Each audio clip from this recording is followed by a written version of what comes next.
हफ्ते के आखिरी दिन हल्की कमजोरी सुस्ती के साथ है शुरुआत के आसार। दुनिया भर के बाजारों से वैसे हैं संकेत बेहतरीन और लगातार 4 दिन मजबूती का ट्रेड दिखाने के बाद भारतीय बाजारों में आज सुस्ती और कमजोरी के साथ शुरुआत पर खरीदारी का मौका है या फिर करें इंतजार।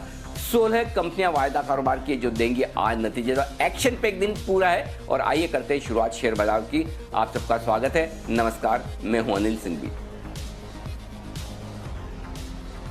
और नमस्कार, मैं हूं दीपांशु भंडारी। वीकेंड सेशन के लिए हम तैयार हैं। ढेर सारी क्यूज आ रही हैं, तो सबसे पहले अनिल जी जानते हैं आज के बड़े ट्रिगर्स क्या दिख रहे हैं सर। अमेरिका में लगातार चौथे दिन दमदार तेजी होती दिखी और दीप सबसे बड़ा ट्रिगर आज के लिए यही कि 300 पॉइंट अगर नैस्डैक चढ़े और 550 अंक मजबूत और डाउ उम्मीद से कहीं बेहतर तो फिर कहने ही क्या। तो ये बड़ी तेजी आज सुबह सुबह हमारे काम आती दिखेगी। हालांकि डाउ फ्यूचर्स थोड़े से सुस्त हैं, लेकिन इतनी तेजी के बाद इतना तो बनता है। लेकिन जो नहीं बनता है वो होता दिख रहा है, वो ये है कि चुनाव के नतीजों को लेकर अनिश्चितता बरकरार है। अभी भी पता नहीं चल पा रहा है कि बनेगा कौन। कांटे की टक्कर है दोनों ही उम्मीदवारों के बीच में और ऐसा लग रहा है, लेकिन मानसिक रूप से ट्रंप साहब थोड़े पिछड़ते हुए दिख रहे हैं। सिप्ला आईटीसी के अलावा वायदा कारोबार की 14 और कंपनियां, यानी कि कुल मिलाकर 16 कंपनियों के आज नतीजे और कैश मार्केट के नतीजों की तो लंबी लिस्ट है आपके लिए। सोना चांदी बेहद तेजी से उछले और जबरदस्त उछले हैं। 1250 रुपए की बड़ी उछाल सोने में आई और 2700 रुपए चांदी उछलती हुई अपने लोअर लेवल से। तो ये बड़ा एक्शन सोने और चांदी में आज होता, कल देर शाम होता हुआ दिखा है। जी दीप। बिल्कुल अनिल जी, तो ढेर सारी क्यूज हैं जहां पर नजर है सर। और जैसे कि आप कल बता भी रहे थे, अब तो अमेरिकन ज्योग्राफी में हम सब एक्सपर्ट्स हो गए हैं। नतीजों का इंतजार है। काफी शार्प स्विंग्स अभी भी आते हुए दिख रहे हैं। किस तरह से इसका एक्शन आज बाजार पर आते हुए दिखता है सर, जो लेटेस्ट अपडेट्स आए हैं? देखिए, बाजार ऐसा लग रहा है कि नतीजों से बेपरवाह है। रिजल्ट कुछ भी आए, रिजल्ट ना आए तब भी शायद फर्क नहीं पड़ता। अमेरिका तो कम से कम ऐसे ही ट्रेड कर रहा है कि हमें मतलब ही नहीं है, हमें वोट डालना था डाल दिया, अब जो होना है हो, ना हो तो भी कोई फर्क नहीं। अब आप देखिए ना, पहले ऐसा लग रहा था कि ट्रंप साहब हार गए तो क्या होगा। अब बाइडेन के जीतने की संभावनाएं पूरी दिख रही है। अभी मानसिक तौर पर तो वो जीत चुके हैं। जिस तरह से ट्रंप साहब ट्वीट कर रहे हैं, वोटिंग रुकवाने की बात कर रहे हैं, कोर्ट में जाने की बातें कर रहे हैं, जा रहे हैं, उसको देखते हुए तो लग रहा है कि उन्होंने हार मान ली है। लेकिन उसके बावजूद बाजार नहीं गिर रहे हैं। तो मनोवैज्ञानिक बढ़त तो बाइडेन साहब ले चुके हैं। दूसरी बात है कि लोगों को लग रहा था कि बाइडेन जीतेंगे तो मार्केट के लिए अच्छा नहीं होगा। मार्केट उस पर भी रिएक्शन उल्टा दे रहा है, उसके बावजूद बढ़ रहा है।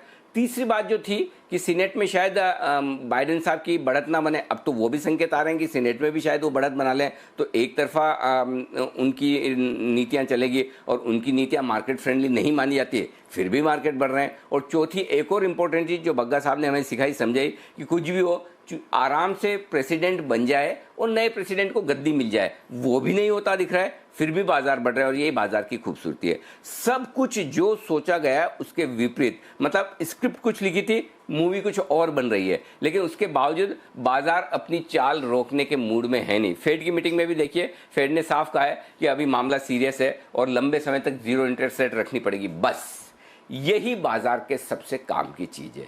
जब फेड ये कहे कि भाई देखिए, इकोनॉमिक रिकवरी के हालात ख़राब है, कोरोना फिर से जो फैल रहा है उसमें ये रिकवरी में देरी हो सकती है, एक और बड़े राहत पैकेज की ज़रूरत है। तो बाजार इलेक्शन से हटकर राहत पैकेज की ओर अपनी नज़रें बना चुका है, फेड की और अपनी नज़रें बना चुका है। तो ये आपके लिए सबसे बड़ा कारण है जिसकी वजह से बाजारों में तेजी होती दिख रही है। इसका मतलब ये, पहला, राहत पैकेज आएगा, कंज्यूमर्स के हाथ में पैसा दिया जाएगा। दूसरा, 0 इंटरेस्ट रेट्स लंबे समय तक रहेगी। 2023 तक का जो एक इंडिकेशन दिया था फेड ने, इसका मतलब क्लियर कट है। आजकल परसों, हफ्ते 2 हफ्ते कुछ भी हो, लेकिन 2 साल का व्यू अगर है तो अगर 0% के आसपास इंटरेस्ट रेट्स रहनी है अमेरिका में और पैसा है भरपूर और सिस्टम में जितना ज़रूरत है पैसा डाला जाएगा, राहत पैकेज दी जाएगी, तो जाएगा कहाँ पैसा?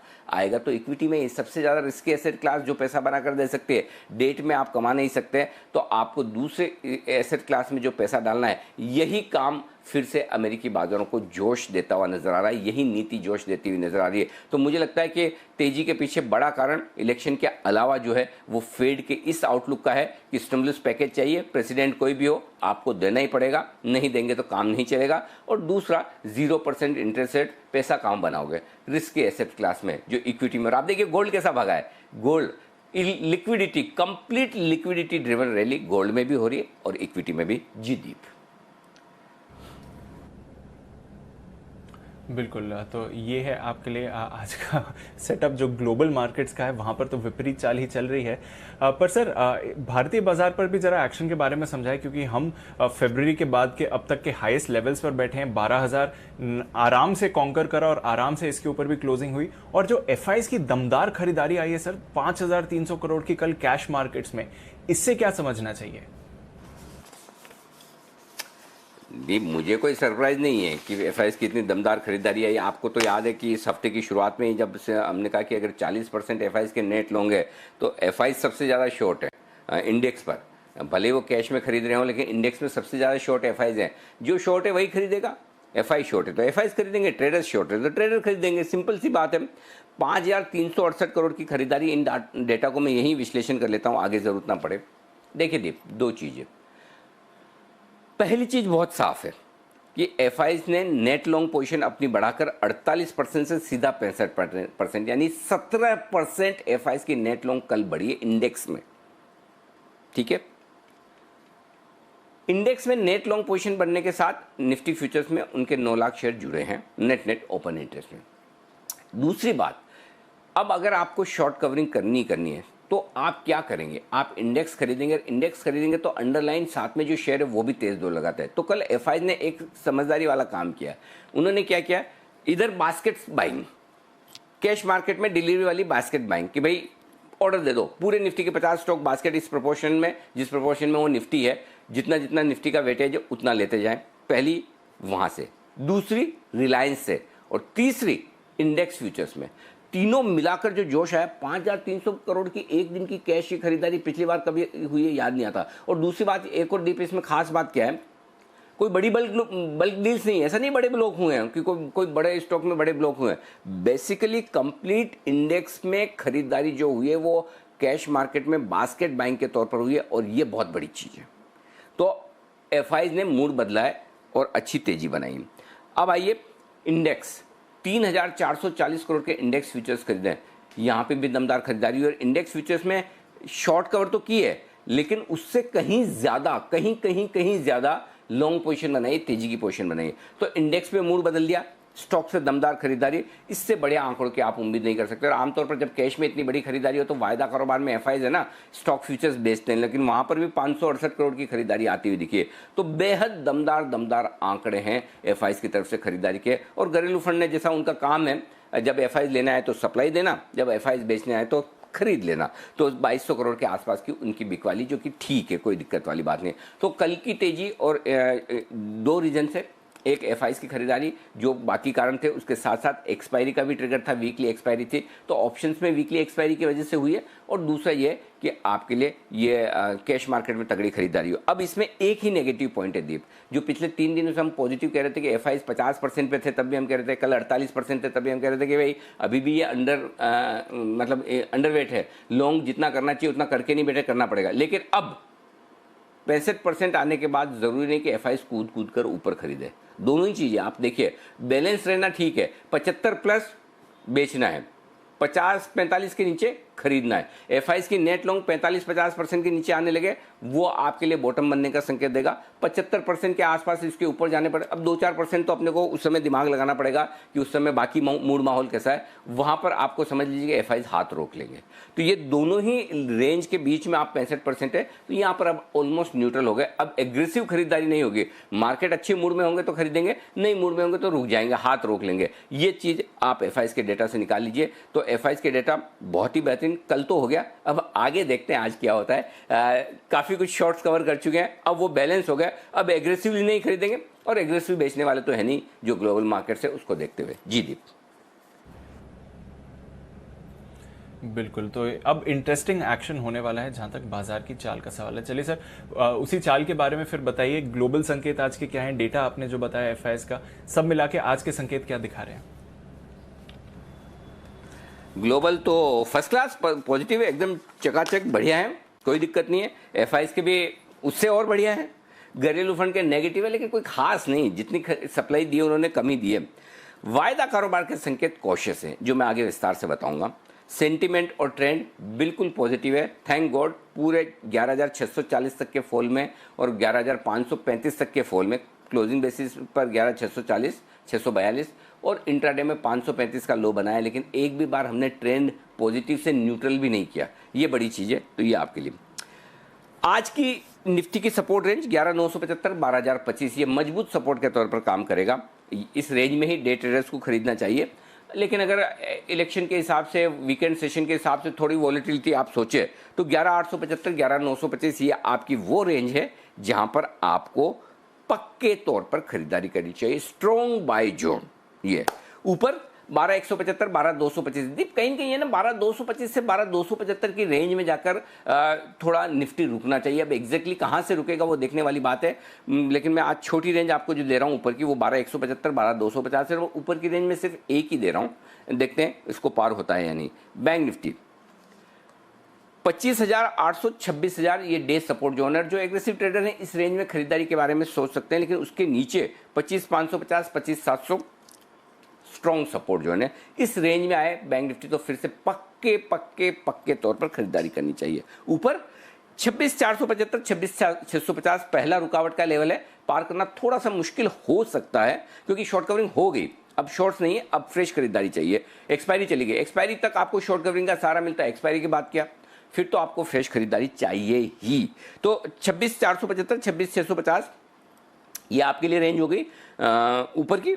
इसको पार किया तो 26,800 से 27,075 फाइनल टारगेट, ये अभी शॉर्ट टर्म के लिहाज से बैंक निफ्टी का, वहां पर आप प्रॉफिट बुक कर लीजिए, बेच दीजिए। ये दीप आपके लिए बड़े जोन, बड़ी रेंज मैंने आपको बता दी जी। बिल्कुल, तो नजर रहेगी सर इन लेवल्स पर। देखते हैं कि आज 27,000 बैंक निफ्टी जा पाता है कि नहीं, पर रेंज तो यही निकल कर आ रही है। दिन की रेंज क्या है सर आज के लिए? 12,025, 12,175 ये आपके लिए दिन की छोटी रेंज। 11,975, 12,225 ये दिन की मीडियम रेंज, और ज़्यादा संभावना है कि आप इसी रेंज में काम चला लेंगे। 11,900, 12,250 ये है आपके लिए दिन की बड़ी रेंज जिस पर फोकस करना है। बैंक निफ्टी 26,000, 26,475 कल का लो 26,000, कल का ही 26,360 के आसपास, 375 के आसपास, उससे थोड़ा ऊपर का टारगेट 26,475 पहला टारगेट। 26,375 कल हाई था, उससे 100 पॉइंट ऊपर। मीडियम रेंज 25,800 से 26,675 ये है आपके लिए मीडियम रेंज, और 25,650 से लेकर 26,800। देखो ये 25-26 में लाइफ में बड़ा कंफ्यूजन है, ढंग से लिख लेना, नहीं तो वो 25,000, 26,000, 25,000, तो छोटी रेंज में दोनों 26,000 आ रहे हैं। मीडियम रेंज में नीचे वाला 25,000 है, ऊपर वाला 26,000 है, 25,800, 26,675, और बड़ी रेंज में 25,650, 26,800। अच्छा, और लेवल भी 75 भी आ रहा है, 50 भी आ रहा है, राउंड फिगर भी आ रहा है। तो ये है ना, जिस हिसाब से माहौल है ना, उतार चढ़ाव बहुत है, तो और एक्शन बड़ा है, इसलिए लेवल्स आप ढंग से नोट कर लीजिएगा प्लीज़। ये आपके लिए रेंज हो गए सारे के सारे निफ्टी और बैंक निफ्टी में। अब आइए जो डेटा है वो बता दूं। नेट लॉन्ग बताई दी आपको, 48% से 65%, अच्छी बात है, लेकिन साथ ही सावधानी भी कि शॉर्ट काट चुके हैं। पुट कॉल रेशियो ये अलर्ट का लेवल। तो दो चीज़ आपको आज सावधानी रखनी। पहला, एफआई बहुत खरीद चुके तो अब थोड़ा हाथ रोकेंगे, ठीक है। तो इसका मतलब ये नहीं कि डेटा नेगेटिव बहुत खरीद लिया, इसका मतलब ये है अगर एफआईज के नेट लॉन्ग 65% पहुंच गए, पुट कॉल रेशियो 1.67 पर पहुंच गया, तो आपको गिरावट में खरीदना है, कूद कर उछल कर नहीं, और वो मौका बाजार देगा। हो सकता है शुरुआत में दे रहा, तो अगर शुरुआत में मिल जाए तो वहीं खरीदेंगे, शुरुआत में नहीं मिला, गैप से खुला, तो एक बार प्रॉफिट बुक करके फिर नीचे में आएगा तब लेंगे। अल्टीमेटली तो भाई देखिए, जो डे ट्रेडर है उसको तो निफ्टी पे 25-50 पॉइंट बनाने और बचाने होते हैं। बैंक निफ्टी 150-200 पॉइंट बन जाए तो और क्या चाहिए। तो इसलिए आपको लेवल से खरीदारी करनी है। बड़े गैप से नीचे खुले तो तुरंत खरीदेंगे, ऊपर खुले तो बेचकर वापस नीचे लेंगे या इंतजार करेंगे नीचे लेंगे। ये स्ट्रेटेजी सिंपल समझ लीजिए। विक्स तेजी से घटा है 10% और 2097 पर आया, अच्छा संकेत है ये। तो ये है डेटा डीप आपके लिए, और रेंज भी जी। बिल्कुल, और विक्स की जो गिरावट आई है वो डेफिनेटली बाजार को पसंद भी आई होगी। 10% की गिरावट थी कल सर। पर इस सेटअप को अगर समझें सर, तो फिर एग्जिस्टिंग पोजीशंस के लिए क्या ध्यान में रखना है? जिनकी लॉन्ग पोजीशन है उन्हें रखना चाहिए स्टॉप लॉस 11,975 का दीप। इंट्राडे बेसिस पर, क्लोजिंग 11,900। अगर आपको ज़्यादा सेफ्टी चाहिए, रिस्क नहीं लेनी, तो इससे पहले की जो कल की जो क्लोजिंग हुई ना दीप, उससे पहले की बेस्ट क्लोजिंग आपको मिली 11,971 की, 23 मार्च के बाद से जब से हमने तेजी शुरू की है। तो 11,971 की क्लोजिंग आपको मिली है ना, तो आप चाहे तो वो स्टॉप लॉस रख लीजिए। Safe stop loss closing basis पर 11,900 का है, जो ध्यान में रखिए। बैंक निफ्टी के लिए एक छोटा स्टॉप लॉस दे रहा हूँ, अब आपको छोटा भी बड़ा लग सकता है, लेकिन मेरे लिए छोटा है, और वो है 26,000, इंट्राडे भी और क्लोजिंग भी। हालांकि क्लोजिंग बेसिस पर स्टॉप लॉस जो बैंक निफ्टी का निकल कर आता है वो 25,650 700 का निकल कर आता है। इतना दूर कौन रुकेगा, 700 पॉइंट दूर, तो अपने 26,000 का स्टॉप लॉस रखते हैं, 300 पॉइंट नीचे का। इंट्राडे में 26,000 तोड़े तो भी निकल जाने हैं, और अब 25-50 पॉइंट अपना दिमाग लगा लीजिएगा आप, क्योंकि ये अब इस 26,000 के लेवल पे 25-50 पॉइंट एग्जैक्ट बैंक निफ्टी पर निकालना बहुत मुश्किल काम है। अचानक से वो क्या होता है, आपाधापी मस्ती, बेचना है तो सबको जल्दी जल्दी बेचना, लेना तो फास्ट लेना कि मिलेगा नहीं, तो इस चक्कर में 25-50 पॉइंट लेवल से इधर उधर हो जाते हैं। तो थोड़ा सा आपको अपना दिमाग भी वहाँ पर यूज़ करना पड़ेगा, लेकिन लेवल्स इसके आसपास है। बेसिकली 26,000 के नीचे ट्रेड करना शुरू करता है, टिक जाता है, तो समझ लो कि अब लोन में आपके लिए रिस्क है। शॉर्ट पोजीशन होनी नहीं चाहिए, लेकिन मेरे बोलने से थोड़ी होता, होने वाले की तो होगी। 12,025 के ऊपर आपको शॉर्ट का स्टॉप लॉस कल दिया था, जिसने कल ही कर लिया तो ठीक, नहीं किया तो अब है ना, आप 12,150 इंट्राडे में रखिए कल का हाई पार होने के बाद, और 12,225 क्लोजिंग बेसिस पर रख लीजिए, फिर शॉर्ट काट लीजिए। बैंक निफ्टी एक ही स्टॉप लॉस दूंगा इंट्राडे और क्लोजिंग बेसिस पर 26,550, सिंपल। कितना हुआ यहाँ से, 250-250 पॉइंट ऊपर, बस यहाँ पे आए, काट के ख़त्म करिए। अब शॉर्ट रहने में वैसे भी मतलब नहीं था, अब भी नहीं, सिंपल। ये दीप आपके लिए स्टॉप लॉसेस। ओके, तो ये है आपके लिए जहां तक मौजूदा पोजीशंस का सवाल है, किस तरह से लेवल्स रखने हैं। नई पोजीशंस के लिए आज क्या सलाह देंगे सर? हाँ, मैं दीप को बोलता हूँ, दीप ही आपके लिए स्टॉप लॉसेस, और दीप फिर हमारे दर्शकों को बोलते ही आपके लिए स्टॉप लॉसेस, तो डायरेक्टली हमारे दर्शकों के लिए स्टॉप लॉस। दीप तो क्या करेंगे इन स्टॉप लॉस का, दीप के तो काम के नहीं है, लेकिन हाँ, ये सारे स्टॉप लॉस हमारे दर्शकों के लिए है, जो आप ध्यान में रखिए। ये नई पोजीशन बनाने की जो राय है वो भी हमारे दर्शकों के लिए, दीप बता देता हूँ आपको। निफ्टी खरीदना है 11,975 12,025 की रेंज में, 11,900 का स्टॉप लॉस रखिए। टारगेट्स ढेर सारे दे रहा हूँ, आराम से एंजॉय कीजिए, ट्रेल करते चलिए। 12,075 12,125 12,175 12,225 12,250, इसके ऊपर भी एक टारगेट और बनता है 12,275 का, वो फाइनल टारगेट है, लेकिन अभी के लिए बहुत है, इतना काफ़ी है। और स्पेशली आप अगर नीचे में खरीदेंगे तो ये लेवल्स बहुत हो गए। बेचना है, बिल्कुल बेचना है, बेचना तो चाहिए, देखो बेचते भी रहना चाहिए, ऐसा नहीं कि एक साइड ही ट्रेड करें, दोनों साइड ट्रेड करिए। 12,175 12,250 अच्छी रेंज है जहां बेचना चाहिए। 12,300 का स्टॉप लॉस लगा लीजिए, 12,125 12,075 12,025, ये तीन छोटे लेवल काफ़ी है, बस इसके लिए बेच दीजिए। नई पोजीशन आप बैंक निफ्टी में बनाइए, 25,700 25,800 की रेंज में खरीदिए बैंक निफ्टी, ठीक है ना, और लगाइए स्टॉप लॉस 25,650 का। टारगेट 26,000 26,250 350 और 26,475 के रखिए, ये हो गए। कल आपको एक ट्रेड दिया था एग्रेसिव ट्रेडर्स, आज वापस एग्रेसिव ट्रेडर्स के लिए ट्रेड है। एग्रेसिव ट्रेडर्स को कहाँ खरीदना चाहिए, देखिए कल एग्रेसिव ट्रेडर्स के लिए 25,350 25,500 की रेंज में खरीदारी करने की आज मौका मिला नहीं, और मुझे लगता है नहीं मिले तो उस हिसाब से एक बार आपकी तैयारी रखें, और वो एग्रेसिव ट्रेडर को खरीदना चाहिए 26,000 के आसपास।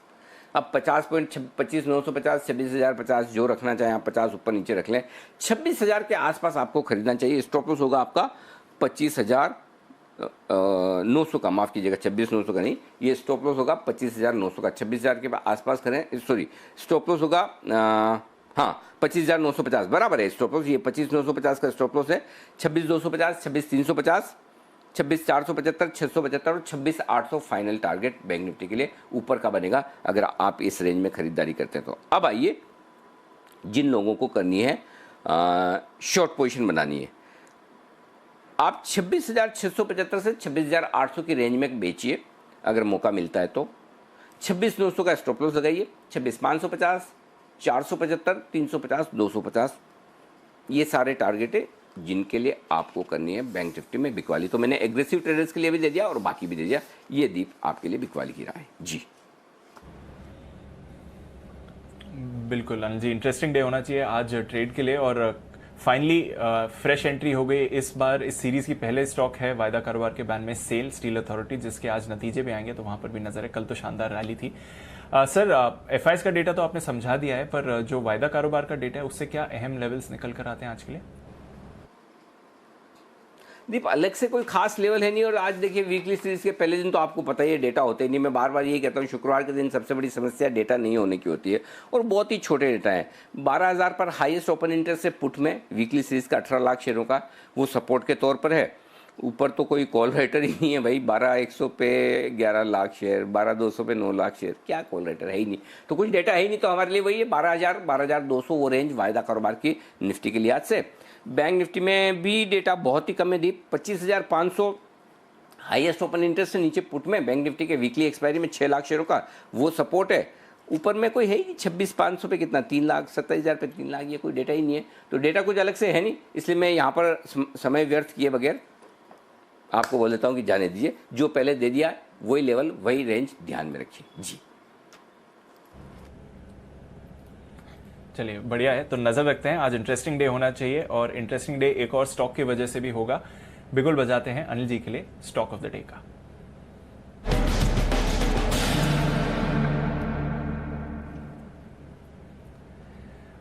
बताएं सर, कौन सा स्टॉक है आज के लिए? रिलायंस इंडस्ट्रीज, यहाँ पर खरीदारी करने की राय जो लेवल्स में दे रहा हूँ दीप, वो कैश मार्केट के लेवल हैं।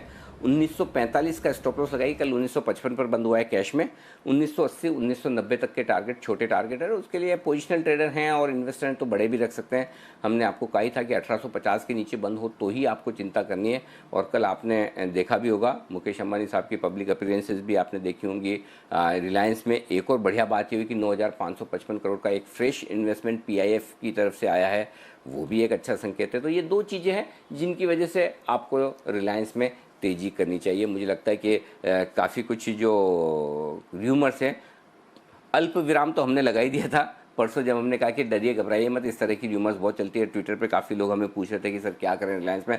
और जब मुझे चिंता सबसे ज़्यादा तब होती है जब है ना, ट्रेडर्स तो ठीक है, ट्रेडर्स का तो काम है सुबह शाम जब मन आए पूछ लेकर, लेकिन जब इन्वेस्टर्स पूछते हैं बार बार कि सर हमारे पास इस भाव के पड़े, इतने साल से पड़े, अब क्या करें, ऐसा सुनने में आ रहा है, वैसा सुनने में आ रहा है, तो फिर ऐसी जो कंसर्न्स हैं, जो चिंता है, उनको एड्रेस करना ज़रूरी होता है। और वो टचवुड टाइमली एड्रेस हो गया। और आई एम श्योर हमारे जितने दर्शक हैं उन्होंने स्टॉक बेचा नहीं होगा, इनफैक्ट खरीदा होगा। हम ये कह रहे थे कि यहाँ से आपके लिए खरीदने का वक्त है, अभी भी ट्रेडिंग के लिहाज से खरीदने का वक्त है। इन्वेस्टर हैं, आप होल्ड करिए, कोई चिंता की बात नहीं। फिर से एक बड़ा इन्वेस्टमेंट भी आया है, और दूसरा ये कि जो र्यूमर्स है उन पर भी अब पक्के तौर पर अल्प विराम हमने लगाया था, पूर्ण विराम कल लग गया होगा। तो खरीदिए 1980 1990 के टारगेट के लिए। और जहाँ तक मेरा ख्याल है कल GDR भी 4-4.5% मजबूती के साथ बंद हुआ है। तो ये है वो स्टॉक जो अभी भी यहाँ से अच्छा प्रदर्शन दिखा सकता है। दीप,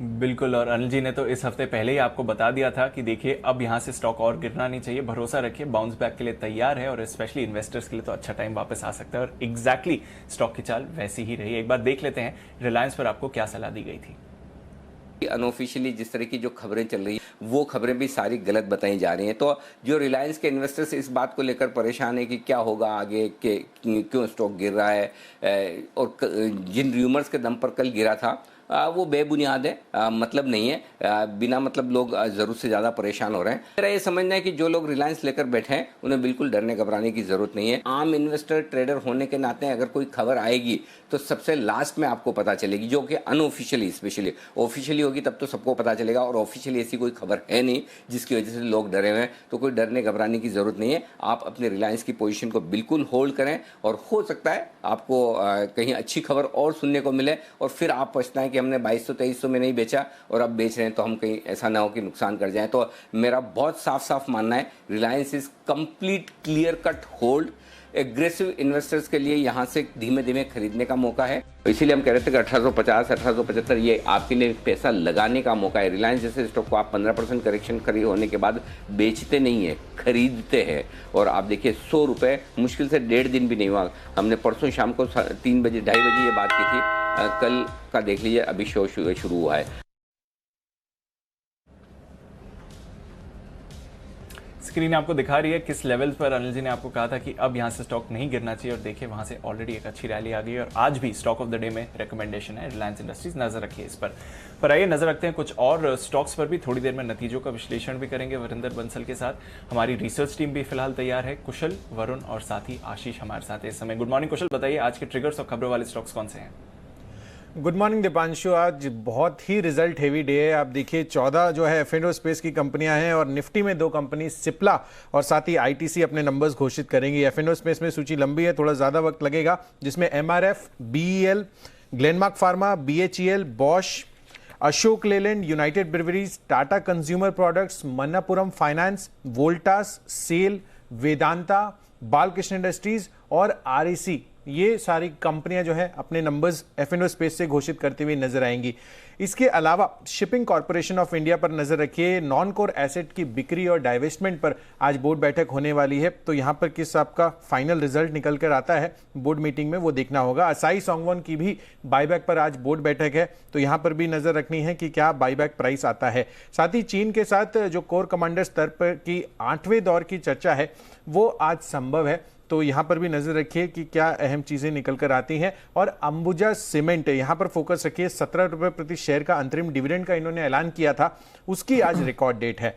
उसके अलावा आपको एफ&ओ स्पेस से जो कंपनी के नंबर आते हुए दिखे हैं उस पर चर्चा कर लेते हैं, जिसमें टोरेंट पावर नंबर्स अनुमान से काफी कमजोर आते हुए नजर आए हैं। 754 करोड़ का मुनाफा था पिछले साल, इस बार केवल 200 करोड़ का मुनाफा कंपनी ने घोषित किया है, तो 73% ये गिरकर आता हुआ दिखा है। साथ ही कंपनी की मार्जिन में भी लगभग 5% की गिरावट रही है, 27.5% से घटकर 22.7% कंपनी ने मार्जिन रिपोर्ट किए हैं। कैश स्पेस से भी कुछ एक नंबर्स आते हुए दिखे हैं, जिसमें प्रताप स्नैक्स पहला है, नंबर्स कमजोर है, मुनाफा 29% गिरकर 8.5 करोड़, साथ ही कंपनी की मार्जिन 8% से घटकर 7% हुई है। मैट्रिमनी.com नंबर्स बेहतर साइड पर दिख रहे हैं, मुनाफे में 32% के उछाल के साथ करीब 10.5 करोड़ का मुनाफा है। साथ ही कंपनी की जो मार्जिन है वो 15.2% से बढ़कर 17.7% पर आती हुई नजर आई है। इसके साथ साथ डिश टीवी, यहां पर भी नजर रखिए, ये स्टैंडर्ड डिस्क्लेमर है कि जो चैनल आप देख रहे हैं उसकी ग्रुप कंपनी है और यहां पर जो नंबर्स हैं काफी बेहतरीन रहे हैं। 91 करोड़ का घाटा था पिछले साल, इस साल 66 करोड़ का मुनाफा कंपनी ने पोस्ट किया। साथ ही कंपनी की मार्जिन में भी सुधार दिखा है, 53.4% से बढ़कर 62.1% के मार्जिन कंपनी रिपोर्ट किए हैं। बिरला सॉफ्ट, यहां पर भी फोकस रखिए, नंबर्स मिले जुले मैं कहूंगा, क्योंकि मुनाफा तो 22% बढ़ा है, करीब 69 करोड़ पर अब इनकी फिगर है मुनाफे के पर। और यहां पर अगर आप देखें तो कंपनी की जो डॉलर आय है वहां पर आपको प्रेशर आता दिखा है, 4.7% घटी है क्वार्टर ऑन क्वार्टर बेसिस पर। अब 11.5 करोड़ पर इनका जो है डॉलर आय आता हुआ नजर आया। इंटरिम डिविडेंड भी 1 रुपए प्रति शेयर का दिया है, जिसकी रिकॉर्ड डेट 13 नवंबर है। और अंत में अदानी ट्रांसमिशन, नंबर्स मिले जुले हैं, इसके भी 10% मुनाफा घटकर 207 करोड़ पर। साथ ही कंपनी की जो मार्जिन है वो 41.5% से बढ़कर 44.6%, यानी कि ऑपरेशनली बेहतर नंबर्स हैं, पर मुनाफे के लिहाज से 10% की कमजोरी देखने को मिल रही है। ओके, कई सारे नतीजे आए हैं जहां पर हमें नजर रखनी है। कुछ और खबरें हैं वरुण के पास। गुड मॉर्निंग वरुण, बताइए कौन से स्टॉक्स हैं आपके पास? गुड मॉर्निंग दीप। देखिए काफ़ी सारी कंपनीज है जिनके नतीजे आए हैं मिड कैप में, और ये सारे के सारे वीक है जो मेरे पास है। सबसे पहले तो ट्रेंड, यहाँ पे कमजोर नतीजे हैं, एबिटा 0 हो चुका है और कंपनी ने 78 करोड़ का नुकसान किया है। स्पेंसर रिटेल नुकसान बढ़ चुका है, 40 करोड़ से बढ़ के अब ये 45 करोड़ पे आया है, रेवेन्यूज में 11.5% की गिरावट है। ग्रीव्स कॉटन, यहाँ पे कंपनी का जो एबिटा है वो गिरा है 71%, एबिटा मार्जिन 10.6% से गिर के 4.7%, और मुनाफे के मुकाबले कंपनी ने नुकसान किया है। पिछले साल इसी क्वार्टर में 44 करोड़ का मुनाफा था, इस बार 22 करोड़ का नुकसान है। आइनॉक्स लीजर एज एक्सपेक्टेड नुकसान किया है 68 करोड़ का कंपनी ने। हालांकि कंपनी को यह एबिटा है 40 करोड़ का, वो एक सरप्राइजिंग है, क्योंकि 72 करोड़ का कंपनी को रेंट पे कंसेशन मिला है, तो शायद उसका फायदा इस कंपनी को मिला है। और बोर्ड जो है इक्विटी के जरिए 250 करोड़ जुटाने वाली है, इसकी मंजूरी मिल चुकी है। इंडोस्टार कैपिटल, यहाँ पे रेवेन्यूज जो है 25% गिरे हैं और मुनाफा जो है करीब 40% गिरा है, 46 करोड़ से घट के 28 करोड़ पे आया है। और आदित्य बिरला कैपिटल, यहाँ पे भी कमजोर नतीजे है, मुनाफा करीब 70% इस कंपनी का गिरते हुआ नजर आया है। निम्स जो है 5.32% पे है। इन्फो एज, इस कंपनी पे नजर रखिए, क्योंकि जोमेटो की जो आईपीओ की प्रक्रिया है वो अब और तेज हो गई है, क्योंकि कोटक महिंद्रा कैपिटल को यहाँ पे नियुक्त कर दिया गया है। और मिंडा कॉप, यहाँ पे प्रेफरेंशियल शेयर्स के जरिए 83 करोड़ की कंपनी जुटाने वाली है। पीएचआई कैपिटल ट्रस्ट को 1.19 करोड़ शेयर जो है ₹70 के भाव पे जारी करने वाले हैं। ओके तो ये है आपके लिए कुछ खबरों वाले शेयर जहां पर नजर रखने फंड एक्शन भी होते हुए दिख रहा है। आइए आपको बता देते हैं आज ब्रोकरेजेस क्या कह रही हैं एफआईआर में।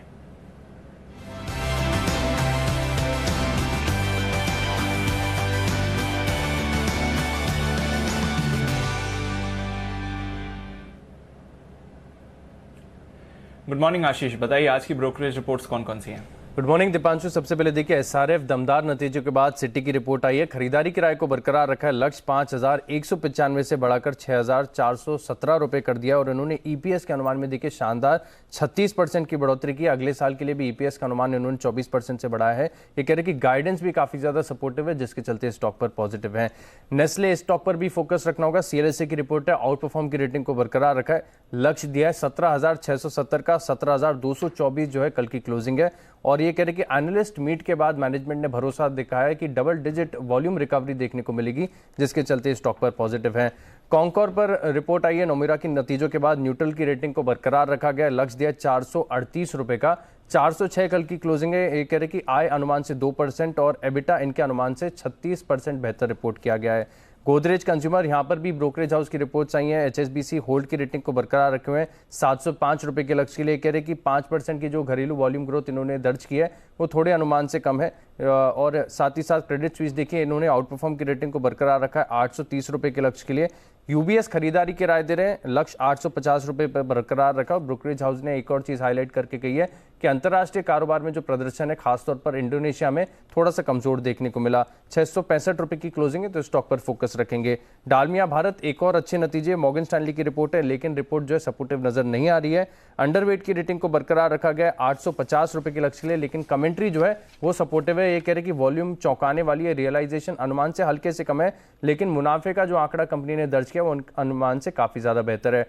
गुजरात गैस पर ब्रोकरेज हाउस सीएलएसए की रिपोर्ट है, खरीदारी किराए को बरकरार रखा है 370 रुपए के लक्ष्य के लिए, 302 जो है कल की क्लोजिंग है। मैक्वायरी आउट परफॉर्म की रेटिंग को बरकरार रखे 330 रुपए के लक्ष्य के लिए। ये कह रहे कि वॉल्यूम्स इनके अनुमान से काफी बढ़िया देखने को मिली। साथ ही साथ देख रहे हैं कि ये जो मार्जिन कंपनी ने दर्ज किए वो भी काबिल तारीफ है। आखिरी रिपोर्ट है फिलहाल के लिए एबी कैपिटल पर, मॉर्गन स्टैनली की रिपोर्ट है, ओवरवेट की रेटिंग को बरकरार रखा है, लक्ष्य जो है 80 रुपए से बढ़ाकर 91 रुपए कर दिया, 70 रुपए के आसपास की कल की क्लोजिंग है। ये कह रहे कि कलेक्शन एफिशिएंसी में काफी ज्यादा सुधार देखने को मिला है और हाउसिंग फाइनेंस का जो इनका वर्टिकल है यहां पर भी प्रदर्शन बढ़िया देखने को मिला। तो ये है बड़ी रिपोर्ट्स और इनमें से 3 कैश मार्केट के स्टॉक्स की रिपोर्ट आई है, डालमिया भारत, गुजरात गैस और आदित्य बिरला कैपिटल। रहेगी इन पर नजर रखते हैं बाकी नतीजों पर। और तैयार है हमारे साथ वरिंदर बंसल।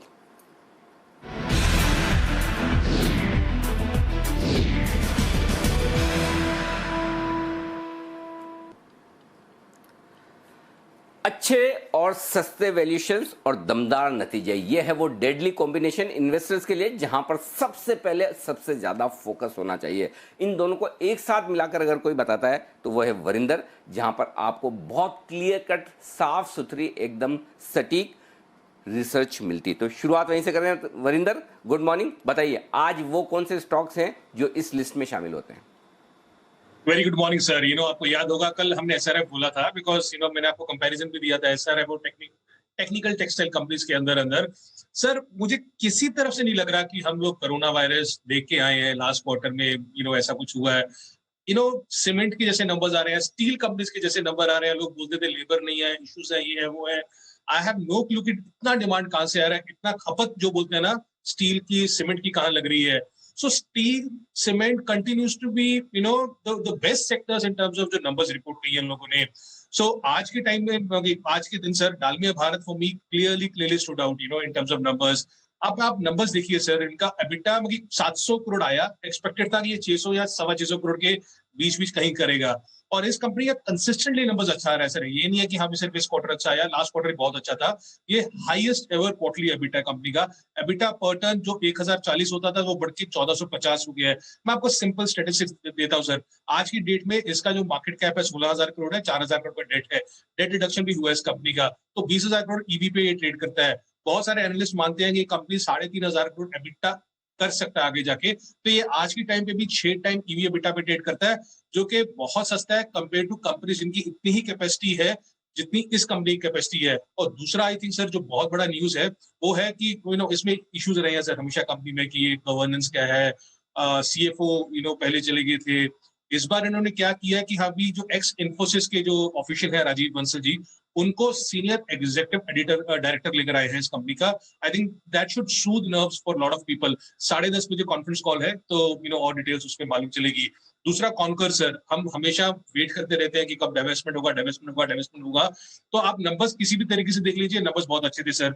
16% मार्जिन के सामने 21% मार्जिन थे। इंपॉर्टेंट क्या होती है इसकी, जो एक्सपोर्ट इंपोर्ट जो सेगमेंट है, एक्सिम जिसको बोलते हैं, उसकी प्रॉफिटेबिलिटी देखने का, एबिट पर टीईयू जो यूनिट है उसका, वो 2350 आया, 2369 आया, कंपेयर टू जिसका एस्टिमेट 1850 था। सो वो 30% higher than what was expected. इसमें एक ही नेगेटिव है सर जो अभी तक क्लियर नहीं है, जो वो रेलवे मिनिस्ट्री इनसे ज्यादा डिमांड करता रहता है, एलएलएफ की डिमांड करता रहता है।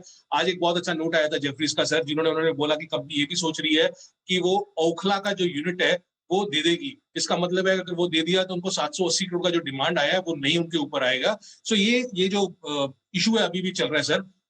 11 बजे कॉन कॉल है इस कंपनी की, आई थिंक उसकी डिटेल्स वहां से मालूम चलेंगी। सो नंबर्स बहुत अच्छे थे, एक इशू रहता है वो एलएलएफ वाला, वो कब रिजॉल्व होगा मालूम नहीं है। Let's see what the management says.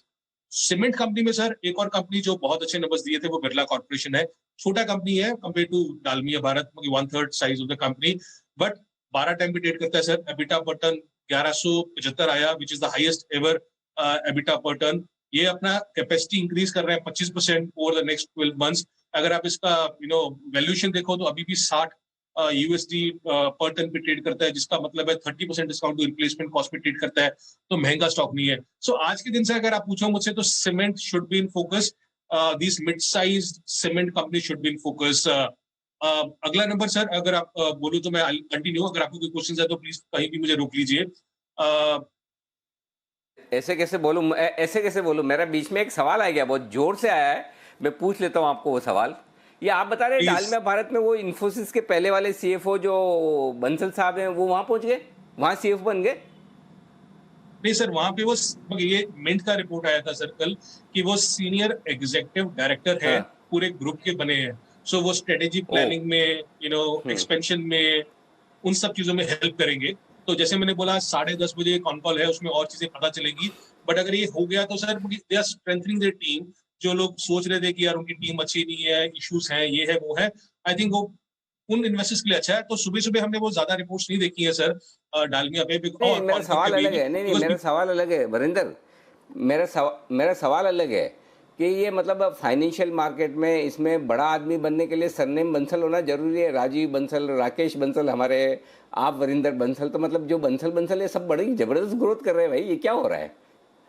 नहीं सर, हमें सिंघवी भी चलेगा, चिंता मत कीजिए सर।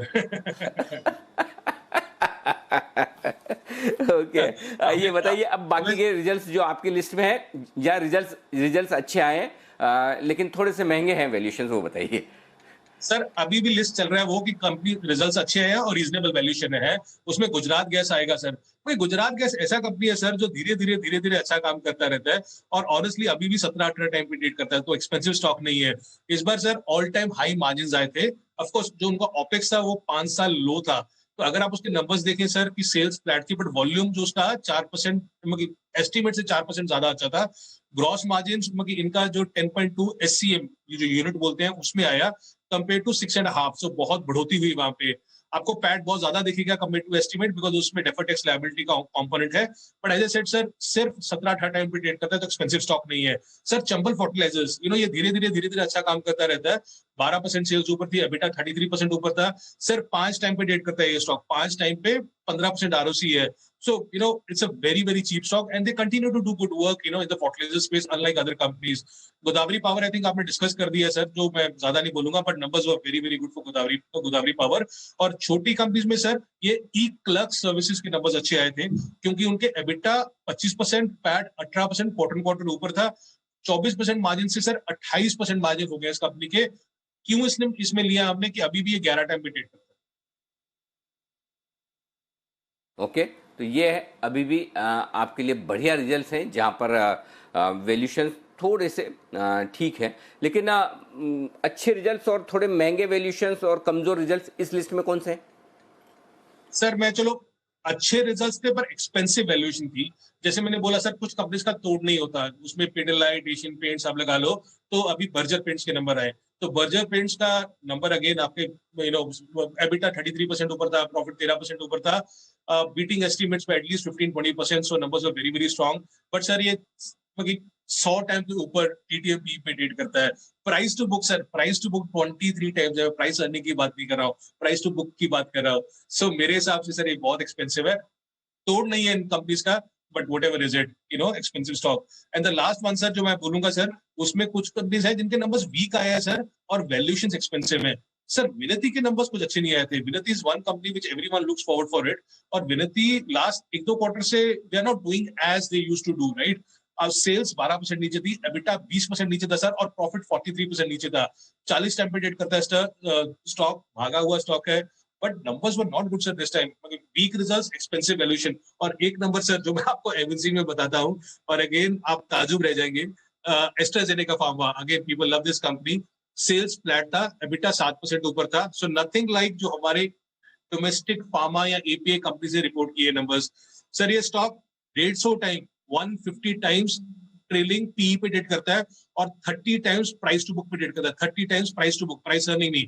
सर अगर आप इसका पेरेंट कंपनी देखेंगे एस्ट्राजेनेका पीएलसी, वो 60 टाइम्स पे ट्रेड करता है। सो हम भारतीय जो है, हम इंडिया में एमएनसी कंपनीज को 3 गुना वेटेज दे रहे हैं, 3 गुना वैल्यूएशन एक्सपेंसिव दे रहे हैं, और उनका जो पेरेंट कंपनी है वो इतना सस्ता मिल गया। उसके लिए जिम्मेदार हैं हमारे राकेश बंसल जी जैसे लोग, जिनके पार्टनर है कुणाल जी, जो कभी बेचते ही नहीं है, इस तरह के शेयर खरीदते रहते हैं बहुराष्ट्रीय कंपनियों से, अंतर्राष्ट्रीय कंपनियों से। इनका जो प्यार है, मतलब वो इन्हें लगता है भाई कुछ भी हो रखना ही रखना है, इसलिए इतने महंगे वैल्यूएशन पर एस्ट्राजेनेका ट्रेड करता है। लेकिन मेरा सारा आपने जो विश्लेषण किया उसमें मेरा इंटरेस्ट एक ही चीज़ में है वरिंदर, वो ये, कल तो आपने बोला आज के सबसे बेस्ट रिजल्ट एसआरएफ है, आज कौन सा भाग है, आज का एसआरएफ कौन सा है? Sir I will go with Dalmia Bharat. Dalmia Bharat, okay perfect. तो डालमिया भारत, जहां पर राजीव बंसल साहब अब वहां डायरेक्टर भी बन गए, नतीजे बेहद दमदार, वैल्यूएशंस अट्रैक्टिव। ये है कैश मार्केट का स्टॉक, अब वायदा कारोबार में नहीं रहा, पहले हुआ करता था। ये है स्टॉक आज के लिए, इस पर रखिएगा नजर। शुक्रिया वरिंदर ये तमाम स्टॉक्स हमें बताने के लिए। आइए अब हमारे एक्सपर्ट्स का करते हैं स्वागत। कुणाल जी, राकेश जी हमारे साथ हैं, और हमारे बाकी एक्सपर्ट्स भी हमारे साथ जुड़ रहे हैं, और शुरुआत करते हैं कुछ स्टॉक्स के साथ जहां पर एक्शन होने वाला है आज भरपूर। कुणाल जी, आपके फेवरेट शेयर के साथ शुरुआत करते हैं, और वह है इन्फो एज। जोमेटो के आईपीओ की प्रक्रिया को थोड़ी आगे बढ़ाने का सिलसिला शुरू हो रहा है, इसी खबर के दम पर स्टॉक में एक्शन भी होता हुआ दिखा है। कोटक महिंद्रा कैपिटल को इन्होंने अपना मर्चेंट बैंकर नियुक्त भी किया है। बताएं सर, इन्फो एज खरीदना चाहते हैं आप?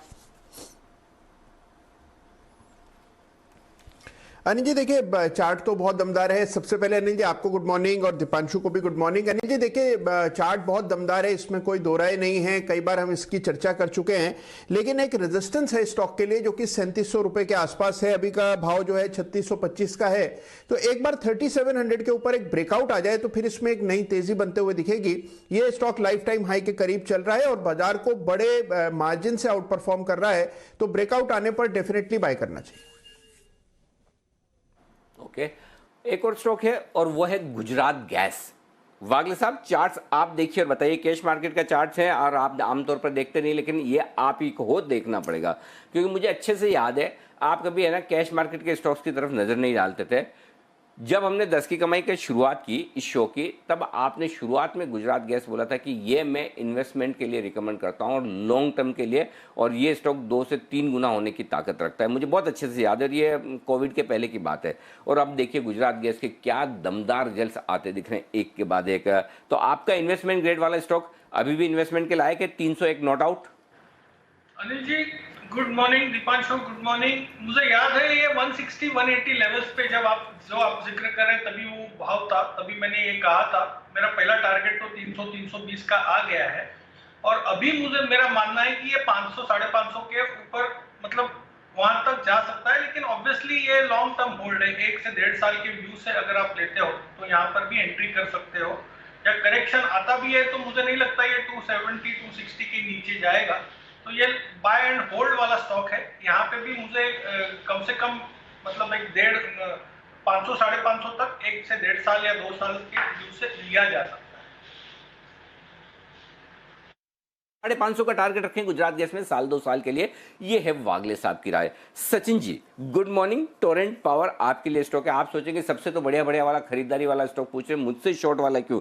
लेकिन इसमें मेरी जिम्मेदारी नहीं है। कंपनी ने रिजल्ट ही ऐसे पेश किए, आय अनुमान से कम 18% घटी है, कामकाजी मुनाफा 32% घटा है, वो अनुमान से बेहद कम, मार्जिन 27% से घटकर 22% के आसपास, मुनाफा 201 करोड़ आया जबकि अंदाजा था 357 करोड़। तो हर एक पैरामीटर पर टोरेंट पावर के नतीजे हैं खराब। शॉर्ट करेंगे आप? Good morning Anil ji, good morning Deepanshu.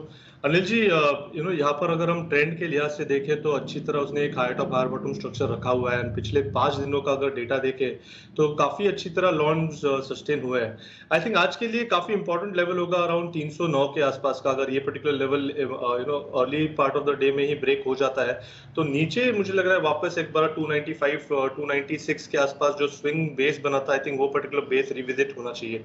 तो यहाँ पर मुझे लग रहा है एक कंडीशनल सेल रखना चाहिए। 309 एक इंपॉर्टेंट लेवल है, आई थिंक वो ब्रेक होने के लिए वेट कीजिए एंड देन एक काउंटर ट्रेंड मूव मुझे लग रहा है ओपन हो जाएगी, जिसको प्ले आउट कर सकते हैं 315 316 के स्टॉप लॉस के साथ। Okay perfect. ये है आपके लिए टोरेंट पावर पर आए, कल हल्की मजबूती के साथ हुआ बंद। एक और स्टॉक है जो आज के सेशन में दिखा सकता है कमाल, और वो सुमित जी आपको बताना है। शिपिंग कॉरपोरेशन ऑफ इंडिया, आज बोर्ड बैठक है, नतीजे भी आएंगे और साथ ही कुछ नॉन कोर एसेट्स बेचने पर भी विचार होगा। वैसे इसमें कोई भी दोनों चीज़ नई बात नहीं है, पहले से पता है। 5-7 दिन पहले इन्होंने बता दिया था कि रिजल्ट के साथ नॉन कोर एसेट्स की भी बात करें। अब क्या बेचते हैं, कितना बेचते हैं वो इंपॉर्टेंट है, और साथ ही रिजल्ट्स कैसे आते हैं वो देखना होगा। चार्ट्स बताइए शिपिंग के। Good morning Anil ji. अनिल जी, पिछले 1-1.5 महीने में स्टॉक ने ऊपरी लेवल से दबाव दिखाया है और कल के सेशन में स्टॉक में लोअर लेवल से थोड़ा सा रिबाउंड और बाउंस बैक देखने को मिला है। स्टॉक का जो नीचे में चार्ट्स के ऊपर सपोर्ट दिखाई दे रहा है वो करीब करीब 49 से 50 के आसपास दिखाई दे रहा है। ये लेवल्स अगर टूट जाते हैं तब तो स्टॉक के अंदर गिरावट बढ़ेगी। अगर नहीं टूटते हैं तो यहां से बाउंस बैक देखने को मिलना चाहिए और ये जो न्यूज है इसका असर ओवरऑल स्टॉक के ऊपर पॉजिटिव देखने को मिलना चाहिए, जिसमें 52 से 53 का लेवल टूटने के बाद स्टॉक के अंदर 58 से 60 रुपए तक का अपसाइड मूव देखने को मिल सकता है। तो आज का जो हर्डल है 52 रुपए 53 रुपए के आसपास है और नीचे में 49.50 के आसपास का सपोर्ट है। मूव ऊपर का देखने को मिलना चाहिए। ऊपर का ब्रेकआउट आने के बाद 58 से 60 रुपए तक का मूव एचसीआई में देखने को मिल सकता है। ओके तो ये आपके लिए शिपिंग कॉर्पोरेशन पर आए।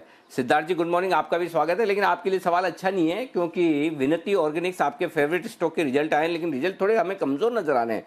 इनकी सेल्स घटी है 12%, कामकाजी मुनाफा घटा है 19%, मुनाफा 43%। आमतौर पर तो वैसे इस स्पेस की कंपनियां, केमिकल कंपनियां नतीजे अच्छे दे रही है, इसके नतीजे खराब क्यों? विश्लेषण कीजिए और करना क्या है जिन लोगों के पास पड़ा है, और क्या अगर गिरावट हो तो फ्रेश खरीदारी करनी है, करनी तो किन लेवल्स पर?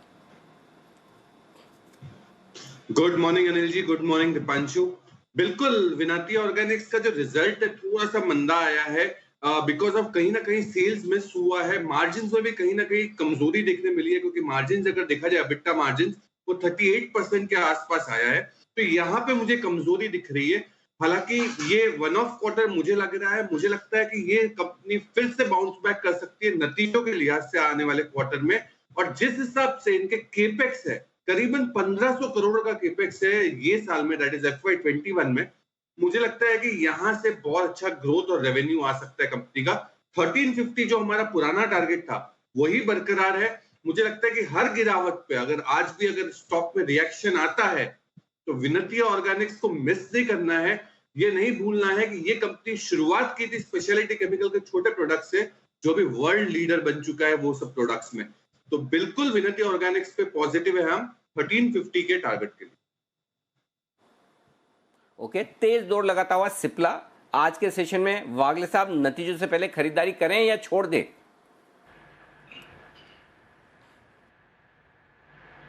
अनिल जी, अगर आप सिर्फ आज के दिन की बात कर रहे हैं तो मैं कहूंगा थोड़ा सा अपसाइड तो डेफिनेटली दिखता है, बट वो अगर गैप से खुलता है तो छोड़ दे। मुझे 820 का मेरा वैसे टारगेट है शॉर्ट टर्म का, लेकिन ओपन के आसपास जिधर क्लोज हुआ है वहीं पे ओपन होता है तो मुझे लगता है 780 के स्टॉप लॉस से खरीदा जा सकता है 815 820 के टारगेट। ओके सचिन जी जरा आईटीसी पर राय दीजिए, अच्छी तेजी बनी है नतीजों से ठीक पहले, आज इसके भी रिजल्ट्स आने वाले हैं, रिजल्ट से पहले bye cell NOTA. Anil ji, in fact यहाँ पर मेरी बाय की ही सलाह है। इनफैक्ट कल के सत्र में भी हमने जी पे यही रिकमेंडेशन दी है कि अराउंड जिस तरीके से ये ब्रेकआउट हुआ है एंड 175 का जो एक एक काफ़ी स्टिफ रेजिस्टेंस था, उसके ऊपर की क्लोजिंग आई है। मुझे लग रहा है एक अच्छा रुझान बन सकता है, अराउंड 185 190 तक के स्विंग्स भी बनने चाहिए। तो डेफिनेटली यहाँ पर एक लॉन्ग बायस रखना है 170 के स्टॉप लॉस के साथ। इंट्राडे अगर पोजीशन किसी को लेनी है तो उनके लिए 172 का स्टॉप लॉस होगा, बट मुझे लग रहा है नेट यहाँ पर एक अच्छी तेजी बन सकती है। ओके, नेट एक बढ़िया तेजी बनने की संभावना आपके लिए यहाँ पर हो सकती है इंट्राडे में। आइए कुछ और स्टॉक्स है जहाँ पर एक्शन भरपूर है। बर्जर पेंट्स, बंसल जी जरा इसके चार्ट्स देखिए, बताइए, बेहद दमदार नतीजे, शानदार नतीजे, क्या करना है?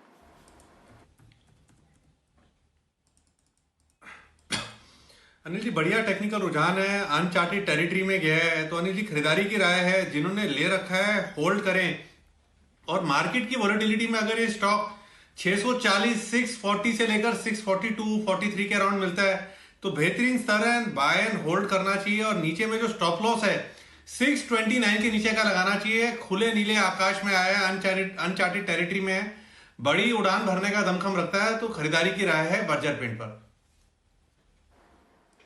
सुमित जी जरा चंबल फर्टिलाइजर्स पर राय दीजिए, आपका फेवरेट शेयर, पहले भी आप इसे रिकमेंड भी कर चुके हैं, नतीजे बहुत बढ़िया हैं, 12% आय बढ़ी है, 33% कामकाजी मुनाफा, और मार्जिन्स में भी 3% के आसपास की बढ़त, मुनाफा 14% बढ़कर आया है, खरीदना चाहिए? स्टॉक भी अनिल जी चार्ट्स के ऊपर अच्छा दिख रहा है। चंबल फर्टिलाइजर में पिछले कुछ दिनों से बाइंग का मोमेंटम बिल्डअप है और स्टॉक कल भी एक अच्छा अपमूव दिखाया है, जिसमें बॉलिंग का बैंड का मिडल बैंड ब्रेक होता हुआ देखने को मिला है। तो उसको देखते हुए ऐसा लगता है कि स्टॉक यहां से ऊपर का मूव कंटिन्यू करेगा और ऊपर में 170 रुपए 175 रुपए लेवल चंबल फर्टिलाइजर में देखने को मिल सकते हैं। स्टॉक का जो नीचे में सपोर्ट है 159 160 के आसपास है, तो 175 तक के मूव के लिए चंबल फर्टिलाइजर में लॉन्ग पोजीशंस होल्ड करके चल सकते हैं। ओके, ये है आपके लिए इस वक्त राय चंबल फर्टिलाइजर पर।